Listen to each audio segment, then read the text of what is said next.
ಅದ.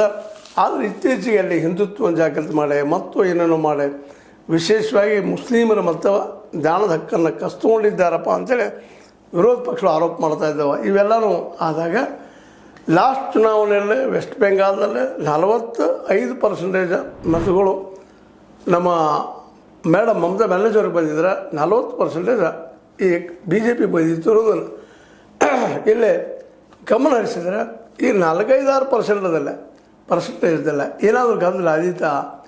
ಯಾಕಂದ್ರೆ ಈಗಾಗಲೇ ಕಟ್ ಮಾಡಿದಂಥ ಮತದಾನದ ಇವೇನು ಮತ ಕಟ್ಟಾಗಿದ್ದಾವೆ ಅವರು ಹೆಚ್ಚು ಕಡಿಮೆ 6-7% ಜನ ಕಟ್ಟಾಗಿದ್ದಾರೆ.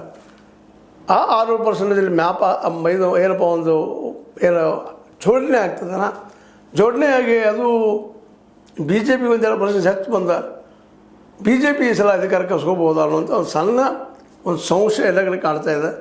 ಹೀಗಾಗಿ ಇಡೀ ವೆಸ್ಟ್ ಬೆಂಗಾಲ್ ಮೇಲೆ ಕಣ್ಣಂತೂ ಜೋರದ. ಅದೇ ಕಾಲಕ್ಕೆ ನಮ್ಮ ತಮಿಳುನಾಡಿನ ಮೇಲೂ ಇದು ಏನು ಆಗಬಹುದು ಅಂತ. ಇವೆರಡೂ ರಾಜ್ಯಗಳಲ್ಲಿ ಏನಾದರೂ BJP ಗೆದ್ದಿದ್ದೇ ಆದರೆ ಹೆಚ್ಚು ಕಡಿಮೆ ಅವರು ಸೋಲಿಸುವಂಥ ಇನ್ನೊಂದು ಪಕ್ಷ ಇಲ್ಲ ಅಂತ ಹೇಳಬೇಕಾಗ್ತದೆ.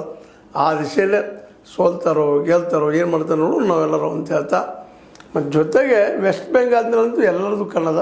ಯಾಕಂದ್ರೆ ದೀದಿ ಓ ದೀದಿ ಅಂತ ಹೇಳುವಂತಹ ನಮ್ಮ ಶಾರ್ ಅವರು ಈ ಹಿಂದೆ ಹೇಳಿದಂಥ ಮೋದಿಯವರು ಇದು ಹೇಳಿ ತಪ್ಪು ಮಾಡಿದ್ದಾರೆ ಸರಿ ಮಾಡಿದ್ದಾರೆ ಅನ್ನೋದನ್ನು ಮೇ 4ಕ್ಕೆ ಗೊತ್ತಾಗುವಂಥದ್ದು. ಆದರೆ ಅಲ್ಲಿ ವಾತಾವರಣ ನೋಡಿದಾಗ ಅನುಕೂಲಗಳು ಹೆಚ್ಚದವಪ್ಪ ಇದಕ್ಕೆ ಅನ್ನುವಂಥ ಮಾತು ಕೇಳಿ ಬರ್ತದೆ. ಇದು ನಿಮಗೆ ಲೈಕ್ ಆಗಿರ್ಬೋದು. ಲೈಕ್ ಮಾಡಿ ಶೇರ್ ಮಾಡಿ. ಅದೇ ಕಾಲಕ್ಕೆ ಇದನ್ನು ಸಬ್ಸ್ಕ್ರೈಬ್ ಮಾಡೋದಿಲ್ಲ. S16 ನ್ಯೂಸ್ ಅಂತ ತಿಳಿಸುತ್ತಾರೆ. ನಮ್ಮದು ಸತ್ಯದ ಕೈಗಳಲ್ಲಿ ವಂದನೆಗಳು.